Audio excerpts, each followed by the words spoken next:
What I have to say is not easy to hear, and I promise you it's not easy to tell. But everything I tell you is firsthand, and everything I tell you is absolutely true.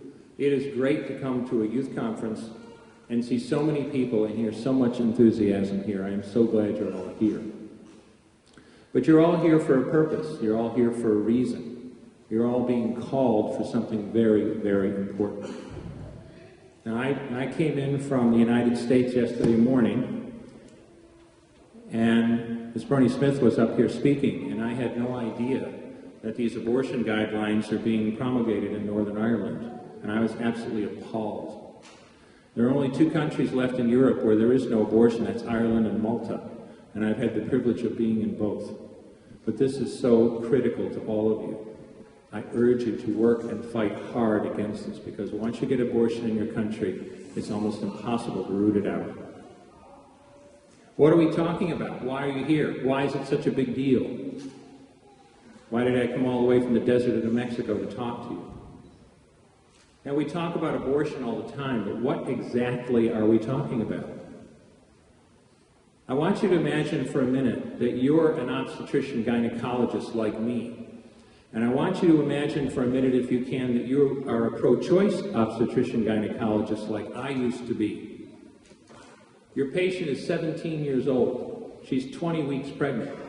Her uterus comes all the way up to her umbilicus.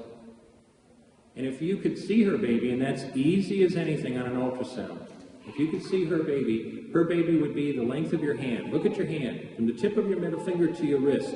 That's a 20-week baby, not counting the feet and legs. She's been feeling her baby kick for 2 weeks, but now she's asleep on an operating room table, and you're there to help her with her problem pregnancy. You walk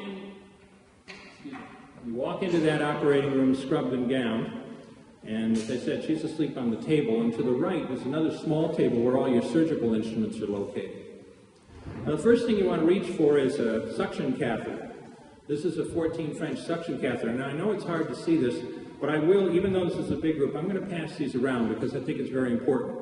Everybody take a promise. Dr. Levatino will get his instruments back at the end of the talk, okay? There you go.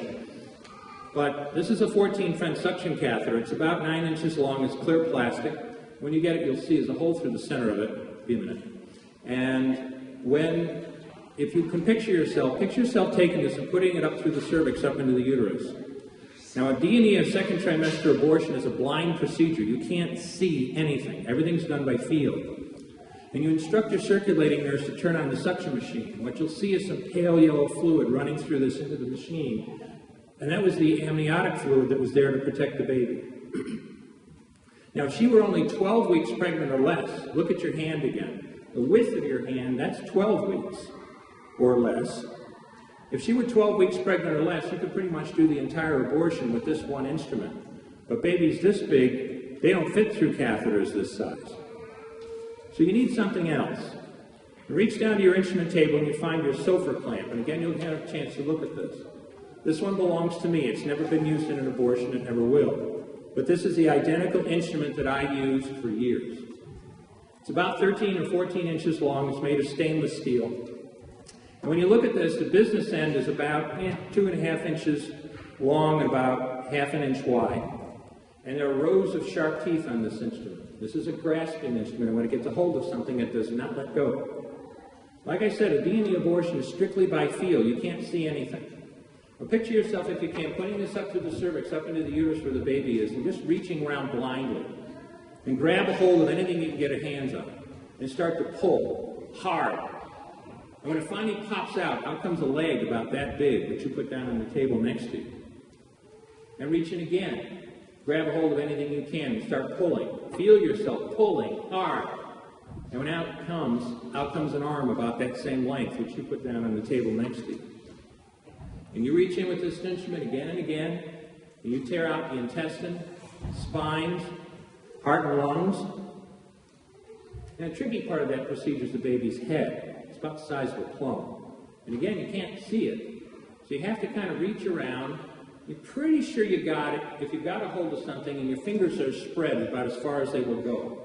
You know you did it right if you crush down the instrument and some white material runs out of the cervix. That was the baby's brain. Now you pull out the skull pieces. And if you have a real bad day like I have a lot of days, sometimes a little face would come back and stare back at you.